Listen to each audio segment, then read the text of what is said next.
Hey up, Rayvers. Got a nautical adventure for you today, with a hint of a threat of nuclear annihilation. Yes, indeed. It's the hunt for Red October.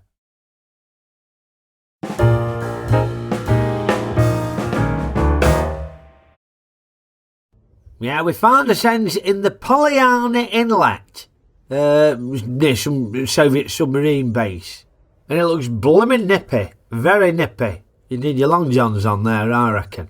And the camera is focused in tight on a craggy pair of eyes, belonging to none other than Sean Connery. Bet he's got some long johns on. Definitely a long johns man, Connery. Anyway, Connery is playing Soviet submarine commander Marco Rayvers. Rayvers. A good name, Rayvers. Maybe I should start calling myself Rayvers rather than Raymond. Rayvers Ruttle. Sounds very good, doesn't it? Anyway, Rayvers and his first officer, played by Sam Neill, they're on this bloody big submarine.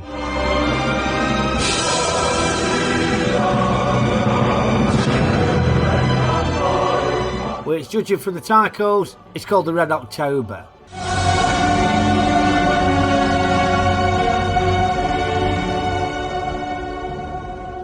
Yeah, it's a dramatic opening. But then we pop over to London to meet CIA analyst Jack Ryan, played by Alec Baldwin. And to let you know this is going to be a nautical film, they've got him wearing a roll-neck sweater looking like Captain Birdseye, ain't they?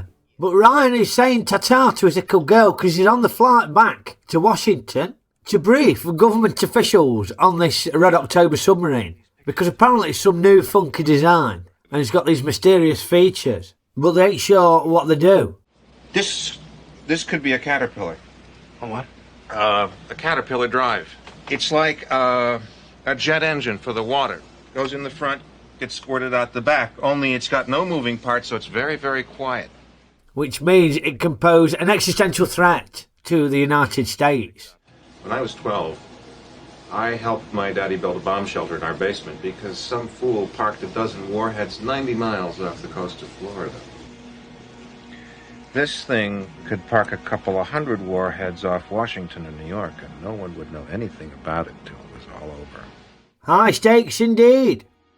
Now, living during the Cold War, we were seemingly constantly overshadowed by the threat of nuclear annihilation. But we did benefit from some fantastic advice from Patrick Allen on how to protect our loved ones and survive a nuclear holocaust. Send your young children to the fallout room, then go quickly and turn off the gas and the electricity at the mains. Shut windows. And draw curtains. Yes, whatever you do, you must close the curtains, because that will help against this sort of thing.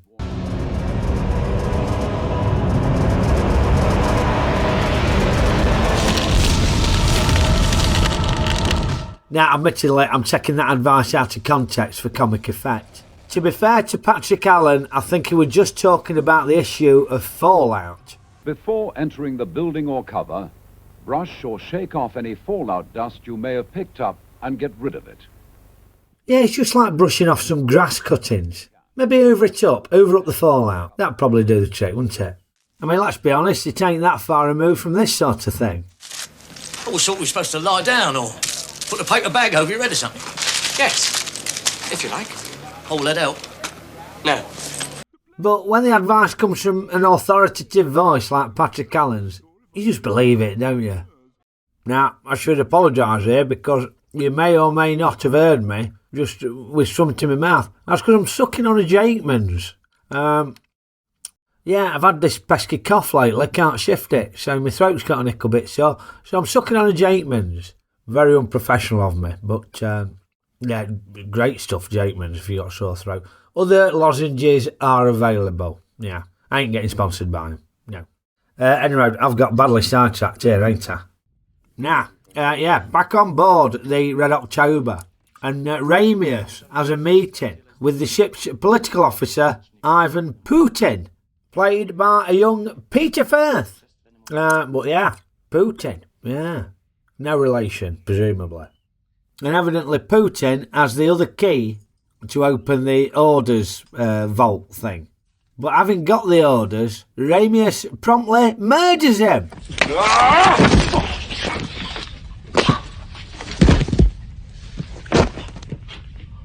In order to relay some fake orders of Ramius's choosing. And we get a couple of early reminders about the high stakes in this film. First up, ship's doctor Tim Curry is very alarmed at Ramius taking both nuclear missile launch keys. The reason for having 2 missile keys is so that no one man may what? may arm the missiles. Perhaps I should keep the key. Thank you, that'll be all, Doctor. But then we go on to the USS Dallas, which is a Yank submarine, following the Red October. But as soon as Red October engages its Caterpillar silent drive, the USS Dallas loses it, can't find it anywhere. So yeah, this is serious high stakes stuff. There might be a nutcase captain in charge at Red October who's got both nuclear missile launch keys, and the US submarines can't find them. Now, as Ryan is briefing the bigwigs about the Red October, news has come through that something weird is cracking off. Admiral Padoran immediately demanded a meeting with Premier Chernyenko, and within minutes of that meeting, the Soviet fleet sailed with orders to find Red October and sink her. Sink her? Oh my God, they've got a madman on their hands. So all these bigwigs, they're proper bricking it now. They're thinking, bloody hell, World War III's round the corner. But Ryan has an alternative hypothesis. Ramius might be trying to defect.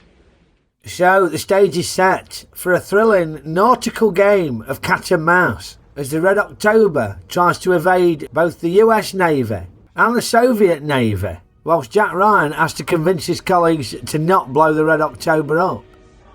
Now, some brilliant actors in this. Obviously Connery, big fan of his. But Baldwin more than knows his own. He's very good, and I'm surprised he didn't do more leading roles, to be honest with you. And there's a brilliant supporting cast with loads of famous faces, and it really adds to the quality of the proceedings, I reckon. And it's thrilling. We, the audience, don't get to know Ramius' intentions for quite a way into the film. But then when we find out, crikey, there's some thrilling bits in it. It's all very top secret, hush, all that sort of stuff. I love all that. I lap all that up. Understand, Commander? That torpedo did not self-destruct. You heard it hit the hull, and I was never here. So top secret, I'm not even here now. I'm not saying this to you now. You don't even know who I am. Where am I? I don't know myself. That's how top secret it is. Now, one thing that did confuse me were the accents, because there didn't seem to be any rules with the accents. They had a clever transition at the beginning of the film where the actors went from speaking Russian to English. Nazivayemaye Paevreski Armageddon. And the 7th angel poured forth his bowl into the air, and a voice cried out from heaven, saying, "It is done." Which were a big relief, I ain't going to lie, because I was thinking, bloody hell, can't be arsed with this in subtitles for the whole film. But thankfully it didn't have to. Now, obviously, Connery doesn't bother doing any accent in anything, really, does he? One ping only, please. And Peter Firth ain't doing an accent. If the KGB or the GRU has agents aboard, I will be the last to know. Tim Curry ain't doing an accent. You'll receive the orders landed for this, Captain. But Joss Ackland does seem to be doing an accent. Why is he doing one? Several of the crew of the officers are sons of high party officials. Doesn't look like Richard Jordan understands either. Although we do know that Joss Ackland relishes doing a foreign accent, doesn't he? Diplomatic community. But I was thinking, why is Joss Ackland doing an accent when the other Russians ain't doing accents? They're just speaking normally. And I thought maybe it were like Private Schultz. Now, Private Schultz, if you ain't seen it, very good programme. Early 80s, I think. Now, they seem to have rules about the accents. When German characters spoke to other German characters, they didn't bother putting an accent on. I've given the Fuhrer my word. Oh, you can rely on it, sir. But then when a German spoke to somebody who were English, they put an accent on, so you could distinguish between the different nationalities. Doesn't bother you being able to see the prison? No, not a bit. Well, you can only just see the end of it. So I understood that rule. So I thought, oh, maybe that's the case in this. But no, Sam Neill is doing an accent as well, even when he's speaking to the other Russians. And I will have a pickup truck. I don't understand it. Why did the director let him do that? Why didn't he go, no, Sam, don't bother with it? But, yeah, it bugs me that. Plenty of films and programmes do that, and it does me head in. Takes me out at film. Don't understand why it happens. And I know I've moaned about it before, but sorry, moaning about it again. Any road. Wig Watch. Yeah, renowned for being a baldy is Sean Connery. He had no problems with folk knowing he were bald, unlike some other folk. Shatner. But we have seen him wear quite a lot of hairpieces in films, ain't he? So how does Marco Ramius stack up? Well, I reckon this is a good one. Yeah, I mean, Connery probably could afford the best wig men, couldn't he? But yeah, I think it's a good one. It looks pretty sleek and mean with the hairdo they've given him. And I couldn't see the join. I was looking for it. I was looking to see if you could see the join. You know, sometimes you can see the join, can't you? It's obvious. It looks like somebody's trying to join two different coloured bits of carpet together. But I tried my best. Couldn't see that with Connery. Probably credit goes to the lighting crew and all, because it was very dark in the submarine. So yeah, probably made it harder to tell. But Connery Syrup gets top marks from me in this one. Well done. Okeydoo, on to Ray's ratings. Well, Connery's in this, isn't he? But I didn't know a whole lot about it, so I weren't expecting it to be out earth-shattering, but, at least a 3-star film with Connery in it. And I thought it was very good. Very good. Lots of tension, a lot of great character actors in there. It kept me guessing right to the end. I didn't know what was going to happen. And I didn't find it too claustrophobic, like I do with some submarine films. So, yeah. I'm rating Hunt for Red October a 4-star, 3-star film.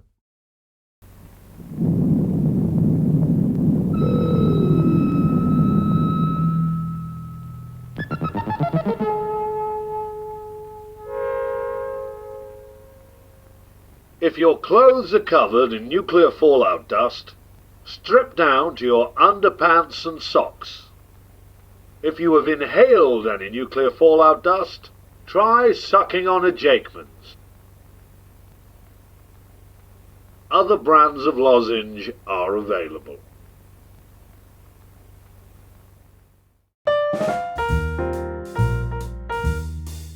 Well, I hope you enjoyed my review of Hunt for Red October, Rayvers. And if you did, poke the old like button for me.